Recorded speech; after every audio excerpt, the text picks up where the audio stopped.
Hi. Welcome back. Well, I have good news based on everything we did last time. Your reflexes, strengths, range of motion, palpation. If you do the things I tell you, not just here but at home as well, avoid the things I tell you not to, there's no reason why you shouldn't respond beautifully to chiropractic care. Okay? I'm gonna move this so you can see us. Okay. So you were coming in for total numbness in your pinky finger on the right, half of your ring finger as well. Your neck has been very stiff lately. You get headaches whenever you have neck stiffness. You're also dealing with some double vision that you've been having lately. Yeah. So what I'm going to do is I'm going to hand you your spine and we're going to go over it, okay? So remember last time when I hit you with that hammer? Yeah. All right? I was seeing if that reflex fires, all right? When your reflex fires, it lets me know it's alert, it's on, and it's working. Okay. All right? The whole point of it to work is to help your body heal and to help your body function, okay? So if you look, we tested a lot of them, okay? You had 3 that were normal, which were great, and the ones that were decreased, I highlighted them in yellow for you. Okay, so your main one that was decreased was your C6 and your C7 in your neck. So it contributes to your neck stiffness, the headaches, as well as it's the same nerve root for your pinky finger and your ring finger that are going numb. Okay, so if you look, those nerves control way more than you think, like your thyroid, your hormones, your energy, your energy and your focus. All right, so whenever they're not firing as well, as you can see on the left and the right, we have a term for that and we call it nerve dysfunction. Okay. When you have nerve dysfunction in your neck, that's whenever you get the neck stiffness. That's when you get the pain into your shoulders or the pain down in your hands, okay? Headaches as well, all right? When you have nerve dysfunction in your lower back, that's whenever you get the pain in your lower back, on your hip, into your knees. Some people get the sciatic pain, okay? So, any questions with that so far?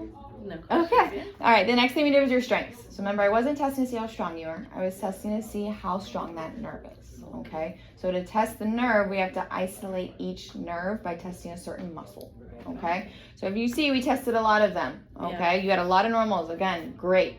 The ones that weren't normal, I highlighted them in green for you right here, Okay. okay? So again, the ones that weren't as strong as they were, the reflexes were good as well, okay? As you see, it correlates over, okay? So again, left and right, we just need to increase those strengths. Okay. All right? The next thing we did was range of motion. So I had you stand up and I had you move your head in all different directions, okay? We always say movement is life. When you stop moving, you're moving in the opposite direction, okay? Your body is made to be symmetrical. You're supposed to be able to look as far as you can to the right as you can the left. Okay, so when you can't, it's telling us something is wrong, all right? So the biggest thing we want is with chiropractic care, when we do re-exams in the future, I want to see these numbers increase, all right? I want to be able to see you look to your right and your left as you can, okay? If you look, you had a lot that were decreased. Remember you looked to the right and you could barely do it? Yeah. That's a simple movement, okay? So we want to see that increase. So a big thing, whenever you're driving in the car, you don't have to turn your entire body to look in one direction, okay? The last thing we did was palpation. Okay, so remember when we talked about we want those vertebrae to move individually. When they don't, a couple things happen. They're gonna lock up, it's gonna hurt, it's gonna cause that nerve to shut down. All right, when that nerve shuts down, that's what leads to your faster bone degeneration and disc degeneration, which eventually leads to arthritis, and we wanna avoid that. Okay, so the biggest thing is right here on your spine in red. This is where I'm gonna focus when adjusting you the most, okay? So a lot in that neck because of that neck stiffness, especially down in that area, the reflexes and the strengths that weren't firing as well. It's because that's locked up and you're very forward when you sit, as well as in that upper back, okay? Again, you sit for your job, so whenever you're sitting forward, you're compressing that upper back, all right? And then as well as in that lower back, just because that range of motion, you said when we did extension, it caused you pain, and that's, again, not supposed to happen, okay? Any questions so far? No questions. Okay, so I'm gonna go over your x-rays now. So the biggest thing is I'm gonna start in your lower back. Ideally, you want this to have a curve right here, all right? You see this little space right here? Yeah. That's very, very small, all right? It's not supposed to be that way, so we gotta make sure that we get movement, joint movement into that so it can actually increase the disc space, okay? And I'm gonna show you this.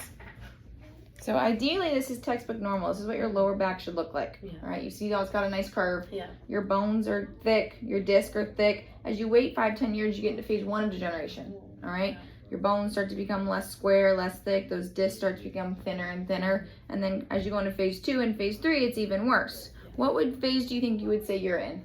I would say phase 1. Phase 1? Phase or I would say like or phase Phase 2 or two. phase 3? Do you see Oh. how small that is? Oh, yeah. All right, if we wait any longer, that space will become fused. When that Okay. space is fused, I can't do anything about it because I can't get movement into a space that doesn't have any joint space. Okay? So the biggest thing is we got to work on that. I know your lower back wasn't your biggest complaint, but that area we got to get movement in there. Okay? I'm gonna go up in here. So again, your lower back. So these two are your hips. All right, they're supposed to be the same size. Yeah. All right. Right now, your right side is measuring more than your left side. Oh. All right, that's just because you have rotation. Okay, if you shoot an image this way, they're gonna look the same, right? Yeah. If you have rotation, you shoot that same image, one's gonna look bigger than the other. Oh. Okay, so it's just telling me you have a lot of rotation in that right pelvis. Oh. Okay, when you have rotation, you're gonna put compression on that lower back as well. All right, right now your lower back is measuring at 4.6 degrees. We say anything above 3 degrees is a nerve compression. So we gotta help straighten that out. All right.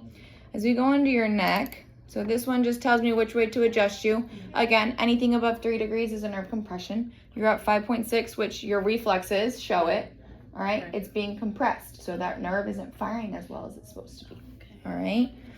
And then your last is this one. This is not good. So ideally, in your neck, we want you to have this yellow curve. All right. We want this yellow line to intersect the middle of it. Okay. Yours does not. Yours is very, very straight. So, let me take this away. I'm going to go back to my picture here, my friend. If you look, this is textbook normal. Oh, yeah. Okay. So you can see phase 1 of degeneration is straight. Your yeah. bones aren't thick. Your discs aren't thick. Phase 2 and phase 3 are even worse. What phase do you think you would say you're in? Ooh, phase 2 or 3. Phase 2 or 3, I would agree. The worst thing is this degeneration you have going on, especially down here. All right, right there. Do you see how small that space is? Yep. Again, just like your lower back, we got to get movement in there, okay? Because once it becomes fused and you wait, Yeah. I can't do anything to help you about it, okay? Which is another reason why those nerves aren't firing the way they're supposed to, which is why those reflexes were decreased, which is why you're getting the numbness in your hand, the headaches, okay? Any questions so far? No questions. Okay. Yeah. So the game plan I have for us is starting you off at 3 times a week. It's going to be 3 times a week for about 4 weeks. Okay. Okay. The reason we do that is because your body's very smart. Yeah. So if I adjust you today, it's only going to hold for about 48 to 52 hours because the muscles around your spine want to pull it back to what it was before. Yeah. Okay. So we say 3 times a week so we can get you into moving on to your body to remember the adjustments. Okay. So we always say there's 3 phases to care. So you have your acute phase, which is like your pain phase, and then you have your rehab phase, which is correcting the spine, and then your wellness phase, okay? So the acute phase is going to be 3 times a week for 4 weeks, and then 2 times a week for about 4 or 5 weeks, into that 1 time a week for a little bit, okay? Once we're getting you out of pain, or we've lessened the pain, we can actually go into the rehab phase, which is the corrective phase. So we're making changes to your spine. So we're helping with that lower back joint space. We're helping with your neck to get that joint space in there, get that curve restored back in your neck. And then we move on to the wellness phase. The wellness phase is like every other week or once a month, just to kind of tune up phase, all right? It's just having your body come in for an adjustment and a modality, and it's just holding the progress you've already made, okay? Any questions with that? No questions. No questions. Okay, I'm going to have someone come in. They're going to go over office policies and finances. All right, they've created a care plan that I think you're going to be pleasantly surprised with. And they're also going to bring in a calendar just for you to reserve your time slots for the next couple months, okay? It is getting busy, so if you just put it down, we can always change them later, okay? Perfect. A couple things before they come in. Frequency, super, super important. We do ask 3 times a week, really is 3 times a week. We do ask that if you miss a visit, you just make it up in that week or the next week so we can stay on frequency. Can I count on you to do that? Yeah. Perfect. And then next is you're going to get all this in a folder. It's going to have my personal cell phone number. Any questions or concerns, you can always text me or call me. It does get very busy out there, but I'm never too busy to answer any questions you have. Can I count on you to do that? Yes. Okay. And then lastly is our new patient workshop.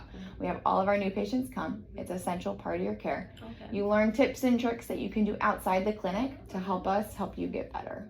Okay. We do ask that you bring someone you're comfortable putting your hands on because it is a hands-on workshop. Okay. Do you have someone you can bring? Yes, I do. You do? Yeah. Okay. And then it is on Wednesday nights at 7 p.m. Okay. All right. So we just have you come in, you do your adjustment usually on that day, and then we get into the workshop, okay? I believe our next one is next Wednesday the 6th at 7. Do you think you could make that one? Yes, I can. Perfect. Okay. I'm going to have someone come in and they'll go over everything. Okay. All right. Thank you.